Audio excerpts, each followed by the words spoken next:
செவ்வாய்க்கிழமையிலேயே வேண்டியதை பெறும் பூஜை. தமிழ்நாட்டில் செவ்வாய்க்கிழமை என்பது ஒரு சக்தி வாய்ந்த நாள் என்று கருதப்படுகிறது. இந்த நாளில் சுப்பிரமணியர் மற்றும் ஆஞ்சநேயர் போன்ற கடவுள்கள் போற்றப்படுகின்றனர். குறிப்பாக விரிவான புணர்ச்சி, கடினமான தோஷங்கள், குடும்ப சிக்கல்கள், கடன்கள் மற்றும் எதிரிகளால் ஏற்பட்ட தடைகள் இவற்றை அகற்றும் நாளாக இந்த நாள் வழிபடப்படுகிறது. ஒரு சிறிய கிராமத்தில் வசிக்கும் கிருஷ்ணமூர்த்தி என்பவர் ஒரு நல்ல குடும்பத் தலைவர். ஆனால் அவருக்கு வியாபாரம் நடக்கவில்லை. குடும்பத்தில் சுமைகள் அதிகமாக இருந்தது. மனதிற்கு அமைதி இல்லை. ஒரு நாள் ஒரு வயதான சித்தர் அவரை பார்த்து சொன்னார், மகனே, செவ்வாய்க்கிழமையன்று பக்தியோடு செய்யும் ஒரு சிறப்பு பூஜை உன் வாழ்க்கையை மாற்றிவிடும்.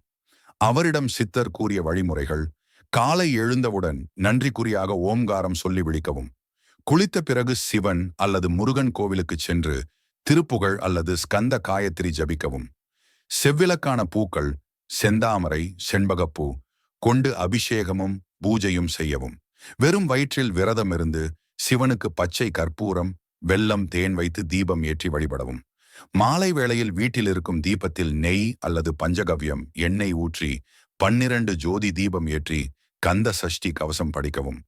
பூஜையின் முடிவில் கற்பூர ஆரத்தி எடுத்த பின் ஓம் சரவண பவா என மனதார கூறி வேண்டுதலை சொல்லவும். இதன் பலன் என்ன? இது ஒரு பரிகார பூஜை.